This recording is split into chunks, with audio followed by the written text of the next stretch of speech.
See, most hip problems aren't hip problems at all. When you move your hip, there's many joints and tissues that work together to allow you to move freely. And if you can't get these areas to play nice, then problems arise. Let's talk hip biomechanics and what you can do to improve them. When addressing the hip, 99% of people only care about the femoral or leg component. But there's a secondary piece of the hip that's equally, if not more so, important, and that is the pelvis component. The bone that works with the femur, or your leg bone, is called the ilium. Its motion is influenced by the sacroiliac joint. Although there's only a small amount of movement at this particular joint, it's still important, and it's related to pelvic floor muscle activity. Many of the muscles here either attach somewhere on the hip or are influenced by this area. When you move the hip, the muscle actions change and affect the movement in this region. Now, in general, anytime there's hip external rotation, the innominate rotates outwards and the sacrum tips backwards.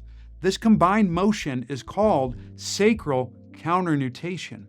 We see this action happening during flexion and abduction as well. And when the hip internally rotates, the innominates rotate inward. This causes the sacrum to tip forward, called sacral nutation. We see this happen with extension to 0 degrees and adduction. And since all movements have a rotational element, you can assume that these actions at the pelvis are happening depending on which of those two rotations is occurring. Now, the amount of these rotations can vary depending on where in the range you're at. An easy way to see this is to look at pure hip flexion. See, hip flexion, as we talked about earlier, is predominantly an external rotation-based movement. But the amount and speed at which that rotation happens depends on where we're talking about in the range. Hip flexion is broken up into 3 distinct phases. First is 0 to 60 degrees of hip flexion. This is mostly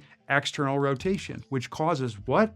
Sacral counternutation. Now, from 60 to 100 degrees of hip flexion, things start to change. The posterior rotators, so we're talking about piriformis, the obturator muscles, the gemelli, their motion or action shifts more towards internal rotation. So the rate at which you're externally rotating, because remember we're still flexing, slows down. It's kind of like the internal rotation is applying the brakes. Now that internal rotation piece, confusing, but here's an easy way to see how it works. Let's imagine that external rotation is me walking forward towards you. So from 0 to 60, I'm going at this pace, but then 60 to 100, the internal rotation slows things down.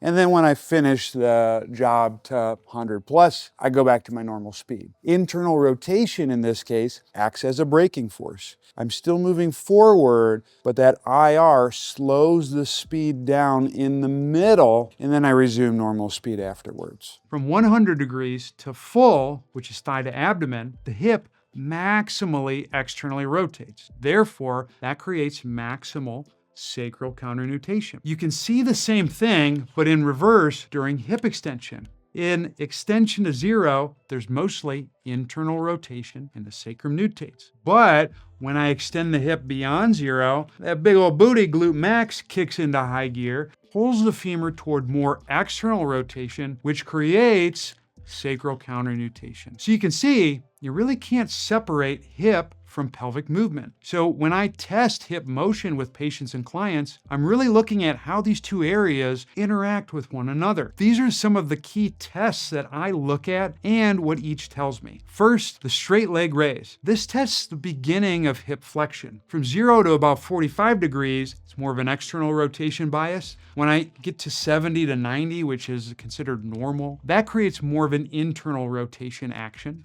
which nutates the sacrum. If I look at just straight hip flexion with the knee bent, this bias is more external rotation, and it tests the end range. If I look at hip external rotation at 90 degrees, this looks at a middle amount of external rotation. Not the extreme that we see at full hip flexion, but also not the beginning that we see in the straight leg raise. It's like the Goldilocks of hip external rotation tests. And then when I look at hip internal rotation at 90 degrees, it gives me the middle range of internal rotation. It's a little bit more than your end range straight leg raise. When I perform the Ober's test to 0 degrees, and I can bring the thigh to the table, that tests internal rotation, but it's more of a 0 degree measure. And then if I look at hip abduction, this tests my ability to externally rotate beyond 0 degrees. Now, when I do these tests, I don't just look at one and try to address that. I put all the tests together in a cluster, and that gives me an idea in terms of what presentation I have in front of me. In general, most people will have limited flexion and Ober's, which indicates that there's overall more muscle tension. That's what's limiting the end range of both of those motions. So to really differentiate which strategy you're dealing with, I'd look at the following configurations. First is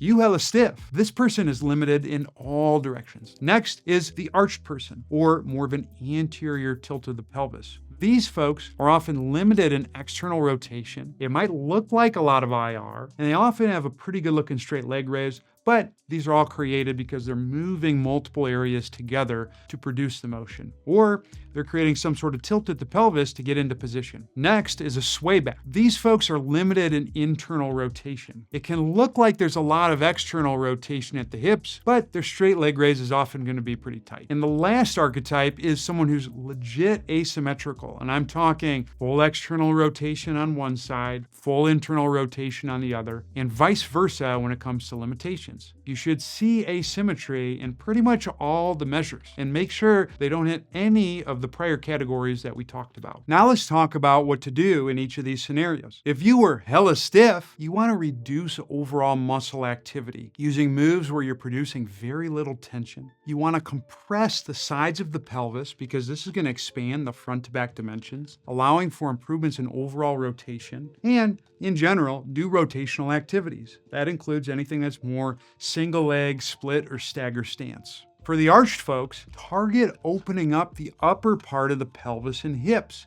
as this is related to improving external rotation. You can do this by squatting variations, working in the early ranges of hip flexion, that 0 to 60 range, and reducing the amount of weight bearing. Because when there's less weight bearing, there's less muscle activity, and that allows you to create more space. More space is related to external rotation. For the slouched category, the first thing you want to do is get the rectus damn near gluteus abdominis to chill. Because this muscle, although it starts at the sternum, it goes all the way to the top of the pelvis.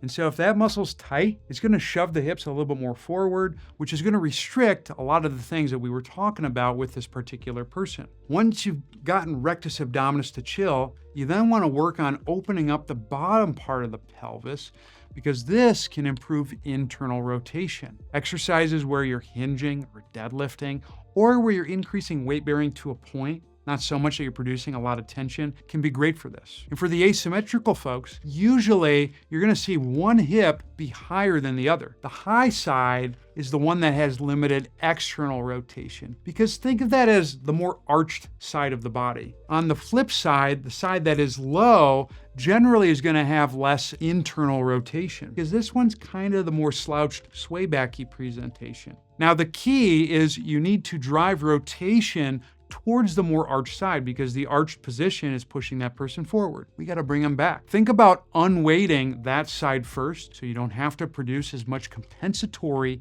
internal rotation. That's going to allow for more motion or space to be available on that side, and then rotate toward it. Now, if you want to see a similar thought process for shoulder issues, I would check out this video right here. We dive into the biomechanics behind the shoulder joint and what you should do about it.